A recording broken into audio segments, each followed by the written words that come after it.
Halo, perkenalkan saya Muhammad Farun Farezi dari Administrasi Bisnis Fakultas Ilmu Sosial dan Ilmu Politik. Di sini saya akan menjelaskan tentang strategi memulai bisnis online dari nol di tengah pandemi.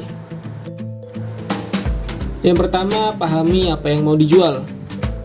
Hal pertama yang mesti kita lakukan guna memulai bisnis online dari nol adalah memahami barang atau produk yang bakal kita jual. Bahkan, kita wajib tahu sedetail-detailnya produk apa yang akan kita jual. Pemahaman ini akan membantu kita untuk mengetahui kualitas dari produk yang akan kita jual. Kita juga tahu berapa harga beli dan harga jual yang pantas untuk produk yang akan kita jual. Kemudian, kita juga harus memahami selera pasar.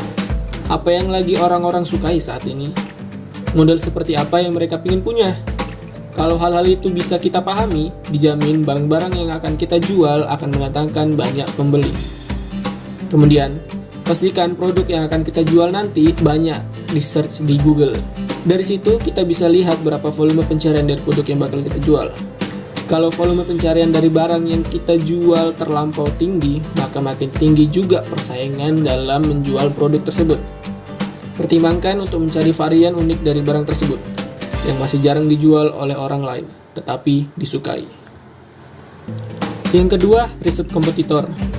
Kita bisa melakukan riset dengan membuka-buka platform online seperti Tokopedia, Bukalapak, Blibli, Lazada, hingga Shopee. Kemudian, kita bisa cari tahu apa yang mereka tawarkan sehingga produk mereka banyak dibeli oleh orang. Rating dan review memang kasih pengaruh cukup kuat, namun hal tersebut nggak selamanya berlaku. Gak sedikit juga di antara pembeli yang kecewa lalu kasih rating dan review jelek. Dari sini kita bisa belajar buat menawarkan keunggulan bisnis kita yang menjadi kelemahan dari kompetitor kita. Misalnya saja soal pembeli yang paling gak suka respon yang lama atau packaging yang asal-asalan.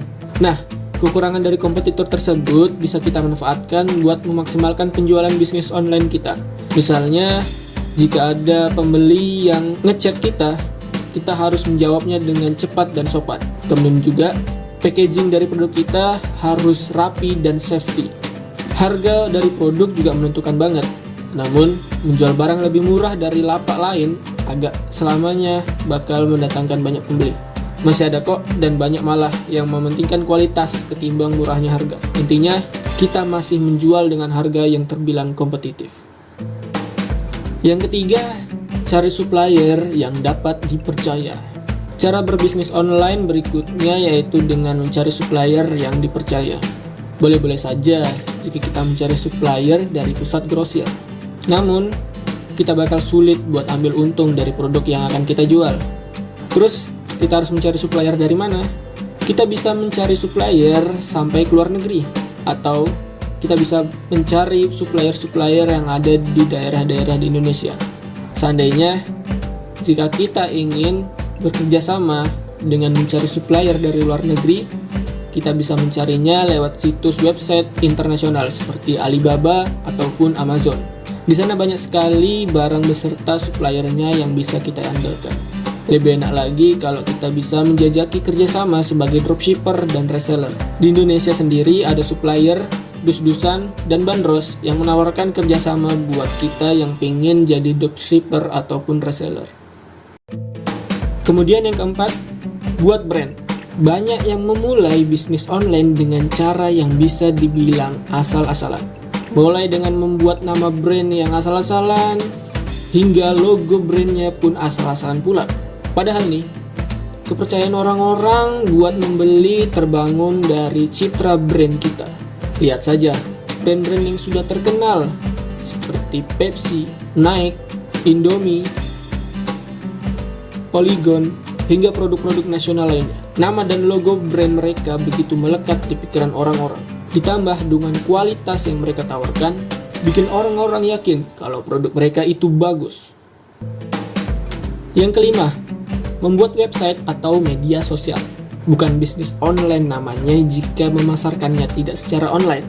Maka dari itu, kita membutuhkan website atau media sosial untuk menjadi toko yang memajang produk-produk kita.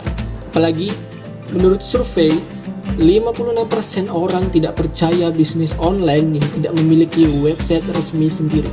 Selain website dan juga media sosial, kita juga membuka toko di berbagai aplikasi. Selain website dan juga media sosial, kita juga perlu membuka toko kita di berbagai aplikasi media sosial lainnya.